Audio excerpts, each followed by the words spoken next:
Hello everyone. आज हम करेंगे chapter 1 number system class 9th का एक टॉपिक जिसमें हम एक्सपोनेंट्स को सॉल्व करना सीखेंगे। मतलब पिछली वीडियो में हमने किया था जिसमें हमने लॉज ऑफ एक्सपोनेंट पढ़े थे कि एक्सपोनेंट कैसे काम करते हैं। अगर आपको कुछ पावर में दिया हो, पावर सेम हो या बेस सेम हो तो आपको क्या कैसे फॉर्मूले को अप्लाई करना है, तो उसके कुछ रूल्स हैं, वो अच्छे से वीडियो प्लीज़ देख लेना, उसके बाद ही ये क्वेश्चन समझ में आएंगे। तो फर्स्ट क्वेश्चन देखो क्या है। आपको दिया हुआ है 5/6 पावर में 1/5 और उसकी भी पावर -1/6। इसको कैसे सॉल्व करोगे? ये देखो एक लॉ था जो जिसमें बोला था कि अगर बेस में कोई भी नंबर हो, ठीक है, उसकी पावर में m यानी कोई भी अगेन एक नंबर हो उसकी पावर हो और उसके बाद फिर से एक और पावर हो, ठीक है, और ब्रैकेट हो बीच में, सेम वही कंडीशन है। तो आप क्या करोगे, m मल्टीप्लाइड बाय n, तो m इंटू n हो जाएगा, ठीक है। तो बेसिकली इसी कॉन्सेप्ट को यूज़ करके हम यहाँ पे इस क्वेश्चन को करेंगे। सो 5/6 पावर -1/5 m है, मल्टीप्लाइड बाय क्या हो जाएगा, -1/6। इन दोनों को आप मल्टीप्लाई कर दो तो आंसर क्या आएगा, 5/6। अब इसको मल्टीप्लाई करो, इट विल बी -1/30, ठीक है। अब माइनस हटाते हैं तो क्या होता है, अब ये भी हमने पढ़ा था a⁻⁻5 है मान लो, ठीक है। इसको कैसे हटाओगे, आप इसको उल्टा कर दोगे, या a/b⁻⁻5 है, माइनस कैसे हटाएंगे, b/a⁻5 हो जाएगा, ठीक है, उल्टा हो जाएगा, रिवर्स। तो अब इसको उल्टा कर दो, 6/5 power 1/30। This is your answer, ठीक है। नेक्स्ट क्वेश्चन देखते हैं। क्वेश्चन है 4√12 इंटू 7√6। इसको कैसे करेंगे, देखो हमने रूट के लिए भी पढ़ा था एक लॉ कि जब भी आपके पास रूट होता है तो वो पावर में जाके फ्रैक्शन बन जाता है। जैसे मैं इसको लिखूंगी, अगर 4 रूट में है तो मैं ये लिखूंगी 12, ये जो बेस है मेरा, बेस की पावर 1/4, ठीक है। ध्यान से समझना इस चीज़ को, जो भी रूट में नंबर है वो जाकर इधर फ्रैक्शन में हो जाएगा, पावर में, ठीक है। ऐसे ही 6⁻1/7, ठीक है। अब आगे कैसे सॉल्व करेंगे, देखो ध्यान से। 12 को मैं कैसे लिख सकती हूँ, 12 को मैं लिख सकती हूँ 2 × 2 × 3। देखो 2 2 ज़ा 4, 4 3 ज़ा 12। 12 को मैंने ब्रेक किया और ऐसे लिख दिया और इसकी पावर है 1/4। स्टेप बाय स्टेप समझो, कोई दिक्कत नहीं आएगी। 6 को हम कैसे लिख सकते हैं, 6 को लिख सकते हैं 2 × 3 पावर 1/7, ठीक है। अब पूरे की पावर 1/4 है और पूरे में पावर 1/7 है, तो मैं इसको सेपरेट करके भी सेम यही चीज़ लिख सकती हूँ। 2 to the power 1/4 multiplied by 2 to the power 1/4 multiplied bye 3 to the power 1/4 multiplied by 2 to the power 1/7 multiplied bye 3 to the power 1/7, ठीक है। देखो क्या किया मैंने, सबकी पावर 1/4 थी तो 2 to the power 1/4, 2 to the power 1/4, 3 1/4, सबको अलग अलग लिख दिया। ऐसे ही इसमें भी 1/7 दोनों में डिस्ट्रीब्यूट कर दिया, ठीक है। अब नेक्स्ट स्टेप देखो, आपको पता है बेस अगर सेम होता है, ये बेस और ये बेस, देखो तीनों में 2 है, तो आप उस 2 को कॉमन ले लो और जितनी भी पावर है वो क्या हो जाती हैं, वो ऐड हो जाती हैं। अगर सब मल्टीप्लिकेशन में है तो पावर ऐड हो जाएंगी, तो ये हो जाएगा 1/4 प्लस 1/4, इसका 1/4, इसका 1/4 और इसका 1/7, ठीक है। तो बेस सेम, पावर्स ऐड कर दी, बीच में मल्टीप्लिकेशन का साइन। अब फिर से देखो, ये 3 वाला बेस और ये 3 वाला बेस सेम है, तो 3 एक बार लिखो एंड 1/4 प्लस 1/7। नेक्स्ट स्टेप में हम इसका एलसीएम लेंगे, तो 2 पावर 4 4 और 7 का एलसीएम आएगा 28।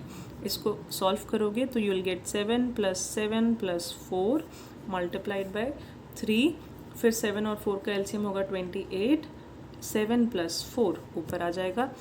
नेक्स्ट स्टेप में क्या करोगे, 2 टू दी पावर 7 + 7 14, 14 + 4 18/28 मल्टीप्लाइड बाय 3, यहाँ पे आएगा 11/28।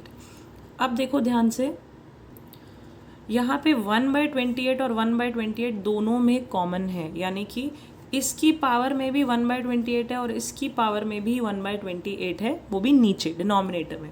तो मैं क्या करूँगी, इस 28 को रूट में लिख सकते हैं, यानी कि 28 रूट ऐसे लिख सकते हैं, बिल्कुल लिख सकते हैं, क्योंकि रूट का तो मतलब ही है कि इसको अगर हम वापस पावर में करेंगे तो ये नीचे डिनोमिनेटर में चला जाएगा, ठीक है। तो यहाँ भी 28 दिखा मुझे, यहाँ भी 28 दिखा, मैंने इनको कंबाइन करके पावर में लिख दिया और बीच में क्या बचा 2√18 multiplied by 3√11। This is your answer. थोड़ा सा अजीब लगेगा शुरू में, बट जब प्रैक्टिस करोगे आपको समझ में आएगा कि ऐसे भी आंसर्स आ सकते हैं। आपको बस स्टेप बाय स्टेप सॉल्व करना है, ठीक है। नेक्स्ट क्वेश्चन देखते हैं। देखो ध्यान से, नेक्स्ट क्वेश्चन है 125 power x equals to 25/5 power x। तो ध्यान से देखना, स्टेप बाय स्टेप मैं क्या कर रही हूँ, मुझे इसको सॉल्व करना है। तो 125 को मैं क्या लिख सकती हूँ, तो मैं 125 को लिख सकती हूँ 5 का क्यूब। 5 × 5 × 5 125 होता है। तो मैंने लिखा 5 पावर 3, ये 125 की जगह लिखा है और उसकी पावर x है।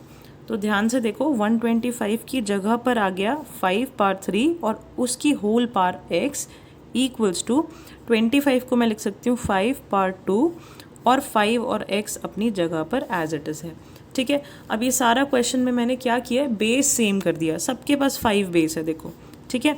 तो अब देखो 5 और ब्रैकेट में पावर्स हों अगर, तो मैं क्या करूँगी, इनको मल्टीप्लाई करूँगी, तो ये हो जाएगा 5 3x इक्वल्स टू, अब डिवीजन में पावर होती है, बेस सेम होता है तो पावर माइनस हो जाती हैं, तो 5 2 - x हो जाएगा, ठीक है।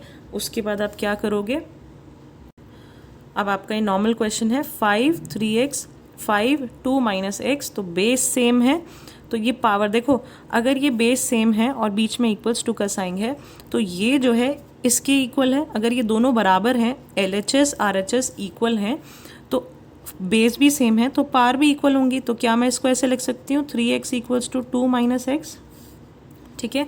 यानी ये पावर दोनों सेम होगी, मुझे x की वैल्यू निकालनी है।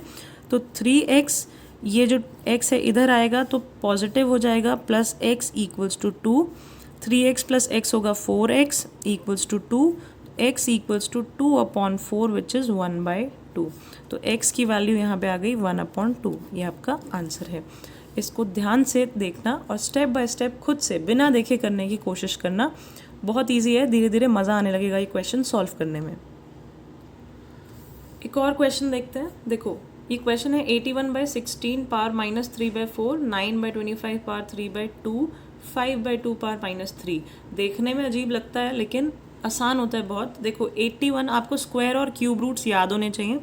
तो सबसे पहले देखो मैंने यहाँ पे देखा कि 81 जो है किसी ना किसी का स्क्वायर और क्यूब है, किसी ना किसी का स्क्वायर और क्यूब है। तो हम क्या करेंगे,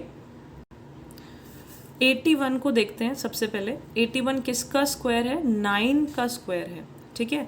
या मैं अगर इसको और भी पावर बढ़ाकर लिखना चाहूँ तो मैं लिख सकती हूँ 3 पावर 4, यानी 3 × 3, क्योंकि 9 भी किसी का स्क्वायर होता है, 3 का स्क्वायर होता है, तो 3 × 3 × 3 × 3, 4 बार अगर मैं 3 मल्टीप्लाई करूँगी तो 81 आएगा, ठीक है। ऐसे ही 16 को देखो, 16 को मैं लिख सकती हूँ 4 × 4 यानी 4 का स्क्वायर, और अगर 4 को भी मैं मल्टीप्लाई करके लिखूँ तो 2 की पावर 4 लिख सकती हूँ। तो दोनों ही नंबर्स ऐसे दिए हुए हैं जो पावर में कन्वर्ट हो सकते हैं, वो भी 4 पावर में, ठीक है। तो मैं यहाँ पे भी क्या करूँगी, इसको मैं लिखूँगी 3 टू द पावर 4, 81 की जगह मैंने ये लिखा। देन मैं लिखूँगी 2 टू द पावर 4, ये मैंने 16 की जगह लिखा है, और बाकी जो है -3/4 वो आपका एज इट इज़ है, ठीक है। मल्टीप्लाइड बाय, अब यहाँ देखो 9 किसकी पावर, 9 को पावर में कैसे लिख सकते हैं, 3 टू द पावर 2 अपॉन ये 25 जो है 5 टू द पावर 2 और उसकी भी पावर 3/2 डिवाइडेड बाय, इसमें हम कुछ नहीं कर सकते तो ये एज इट इज़ रहने दो, ठीक है। आगे देखते हैं इसको क्या करना है। ये स्टेप समझ आया तो आगे देखो। नेक्स्ट, दोनों के पास पावर 4 है तो ये मैं कॉमन पावर 4 लिख सकती हूँ, तो 3/2 combined power 4 -3/4 multiplied by, next है देखो ध्यान से 3/5, इसकी कंबाइंड पावर 2 लिख दिया, दोनों के पास था तो मैंने ऊपर एक ही बार लिख दिया, ठीक है। और उसके भी पास आपके पास 3/2 है, डिवाइडेड बाय 5/2 पावर -3, ठीक है। ध्यान से करना है, बहुत इजी है, कुछ ऐसी मुश्किल नहीं है।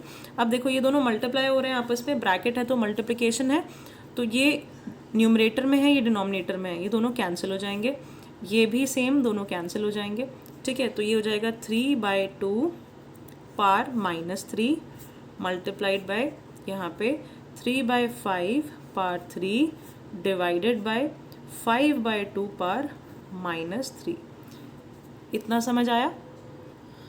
अब नेक्स्ट स्टेप में देखो मैं क्या कर सकती हूँ, मैं इनके जो आपको नेगेटिव्स दिख रहे हैं वो रिमूव कर सकती हूँ। तो ये हो जाएगा 2/3 पावर 3 मल्टीप्लाइड बाय, ये हो जाएगा आपका नहीं, ये एज इट इज़ रहेगा, इसमें कोई माइनस नहीं है, देखो पावर पॉजिटिव है, डिवाइडेड बाय ये हो जाएगा 2/5 पावर 3।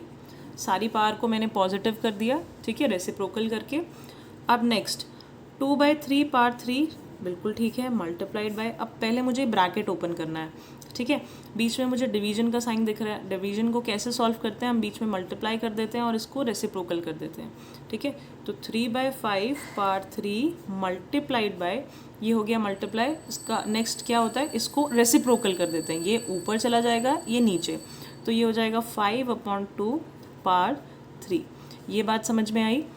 आगे देखो, अब देखो यहाँ पे कोई कॉमन वो नहीं दिख रहा है मुझे, बेस नहीं दिख रहा है, लेकिन पावर कॉमन है, देखो सबकी पावर कॉमन है, 3 है। तो जब बेस डिफरेंट हो, पावर सेम हो, सब आपस में मल्टीप्लाई हो रहे हो, तो मैं क्या करूँगी, सारी पावर को इकट्ठा मल्टीप्लाई कर सकती हूँ। तो 2/3 multiplied by 3/5 multiplied by 5/2 power common power 3 लिख दो, ठीक है। अब ये सब मल्टीप्लाई हो रहे हैं, एक दूसरे को काट दो, देखो ये सब कट जाएंगे आपस में न्यूमरेटर डिनोमिनेटर से, तो सब कट गया, तो 1 बचा, 1 पावर 3, 1 की पावर कितनी भी हो आंसर 1 ही आता है, तो दिस इज़ योर आंसर।